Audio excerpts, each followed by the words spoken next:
Good evening, I'm Shamika Neely. Former President Bill Clinton spoke to a packed gym at DePaul University in Greencastle today, emphasizing the need to alleviate inequality and economic uncertainty.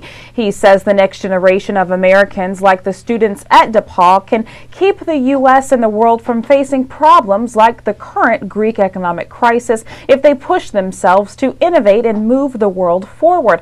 Clinton made no push for Democratic candidates in his speech, but he did meet with donors earlier in the day to raise money for Democratic gubernatorial candidate John Gregg.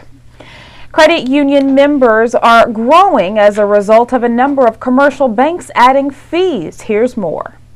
A number of commercial banks announced last month they would be adding customer fees for things like using an ATM card or paying for something with a debit card. It created a customer backlash, and people began taking their accounts to credit unions.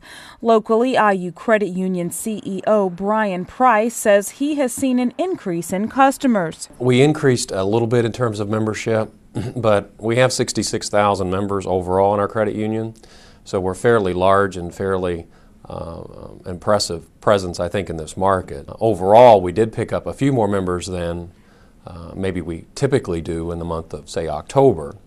Year to date, we have opened more memberships this year than we have in the last several years. Lisa Thomas has been an IU Credit Union customer for about 20 years. She says since the company is actually owned by the members, its motivations are different than that of commercial banks. I know people that use commercial banks, and I see the differences. The interest rates are higher at commercial banks. Right now, some people are even kind of worried their commercial banks might go out of business or they might be losing money. Generally, commercial banks charge fees because they are expected to turn a profit. That's not the case for credit unions since they are member-based.